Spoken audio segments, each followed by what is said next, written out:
आप सभी फेसबुक के मित्रों को नमस्कार। आज हम विजेंद्र जी के आवास पर उपस्थित हैं। अवसर है विजेंद्र जी की कविता पुस्तक जो न कहा कविता में इस समय, और इसका विमोचन जो है विजेंद्र जी के निवास पर हम लोगों ने किया है। अधिक न कहते हुए मैं चाहूंगा कि विजेंद्र जी जो है स्वयं अपनी पुस्तक से एक कविता का पाठ करें, तो हम चाहेंगे कि आप सीधे इस कविता पाठ को देखें। कविता का शीर्षक है तुमने कभी नहीं पूछा। तुमने कभी नहीं पूछा। जिन शब्दों को मैं बड़ी किफायत से परोता रहा, जिन शब्दों को मैं बड़ी किफायत से परोता रहा, जाने कितने अनजान भूखे चूर चूर लोगों ने उन्हें अर्थ दिए हैं। जाने कितने अनजान भूखे चूर चूर लोगों ने उन्हें अर्थ दिए हैं। शब्द मुझे क्रियाशील जनता से मिले बिना कुछ खोए। शब्द मुझे क्रियाशील जनता से मिले बिना कुछ खोए। उन्हें मैंने अपनी रगों में संजोया है। उन्हें मैंने अपनी रगों में संजोया है। हर शब्द मेरे लिए नवजीवन का प्रभावमय अंकुरण है। हर शब्द मेरे लिए नवजीवन का प्रभावमय अंकुरण है। न कोई आरोह, न अवरोह, न छल, न कपट। न कोई आरोह, न अवरोह, न छल, न कपट। कविता ही जीवन को नव नवोन्मेष कर नया अर्थ देती रही है। मेरी कविता का कोई शिखर नहीं है, सिर्फ दुआबा में बहने वाली सदा नीला नदी जो थककर साथ लाए पत्थरों को निर्मम छोड़ती जाती है। मुझे घाटियां पसंद हैं जो बहुत ही रम्य और मनोज्ञ हैं। मैं इतने स्वरों में। बहुत सुंदर कविता जो है अभी आपने जो है विजेंद्र जी के स्वर में आपने सुनी, और हम अनुरोध करेंगे कि एक और कविता जो है इसी संग्रह की विजेंद्र जी जो है हमें सुनाएं, ताकि जो हमारे फेसबुक के ऊपर हमसे जुड़े हुए जो लोग हैं उन तक विजेंद्र जी का स्वर पहुंचे। एक और कविता हम आपसे सुनना चाहेंगे सर।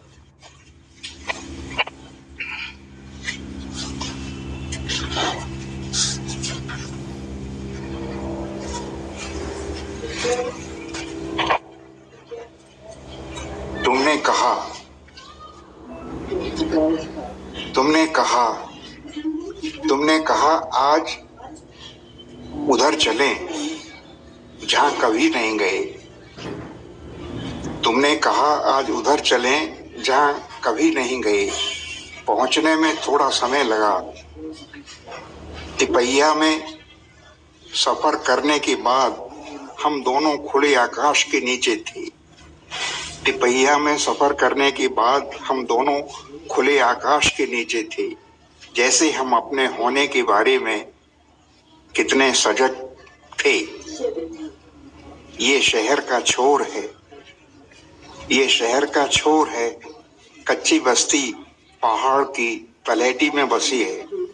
हम दोनों धुंधली घाटी में जैसे अपने रूपांतरित होते अस्तित्व को पुनः पा जाने को बेचैन। हम दोनों धुंधली घाटी में जैसे अपने रूपांतरित होते अस्तित्व को पुनः पा जाने को बेचैन हूँ। सूरज तो युवा था हमारी तरह ही, पर धूप एकदम मरियल। हमारे और आसमान के बीच छत विक्षत पूर्णता में अपूर्णता का खनकता अकेलापन था। हमारे और आसमान के बीच छत विक्षत पूर्णता में अपूर्णता का खनकता अकेलापन था। चारों ओर धुएं की काली परत थी और अधिक विवरण अब याद नहीं।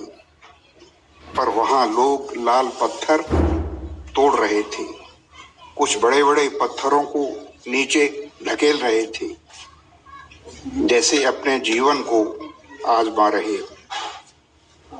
कुछ बड़े बड़े पत्थरों को नीचे धकेल रहे थे, जैसे अपने जीवन को आजमा रहे हो। उस आकस्मिक रूपांतरण की अस्तित्वहीनता को हम जैसे समझना चाहते हैं।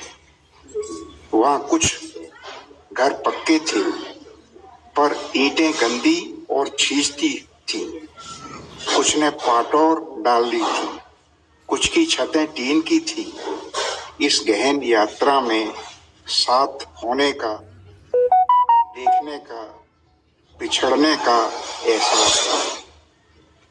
इस गहन यात्रा में साथ होने का, देखने का, पिछड़ने का एहसास था। तो शहर खत्म हुआ। वहां झोपड़पट्टियों में तरह तरह के मजदूर रहते हैं। क्या इनका जन्म लेना कोई आकस्मिक वैचित्र था? वहां झोपड़पट्टियों में तरह तरह के मजदूर रहते हैं। क्या इनका जन्म लेना कोई आकस्मिक वैचित्र था? तुमने मेरा हाथ दबाया, फिर भौचक मेरी ओर देखा। हमने धीरज को साधा, जिससे सच को करीब से देखें। ये सब इतना वीरान क्यों है?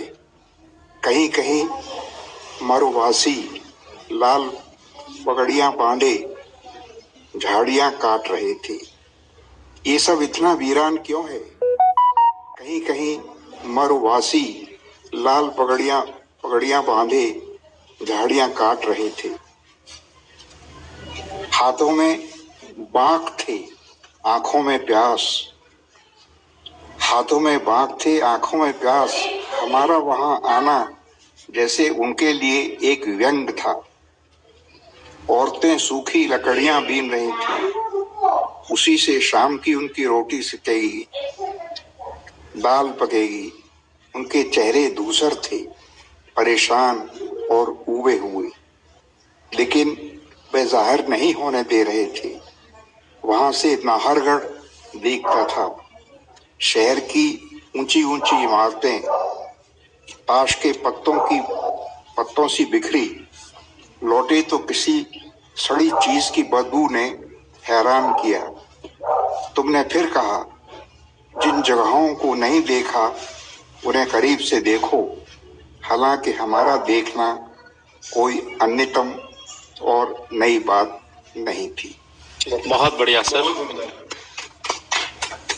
अभी आप विजेंद्र जी से रूबरू थे और समकालीन सशक्त कविता के जो है बड़े हस्ताक्षर है विजेंद्र जी, जिसके हम चाहते हैं कि आगे भी लगातार जो है इस माध्यम से हम आपकी कविताओं से लगातार रूबरू होते रहें। आप सभी का बहुत बहुत धन्यवाद।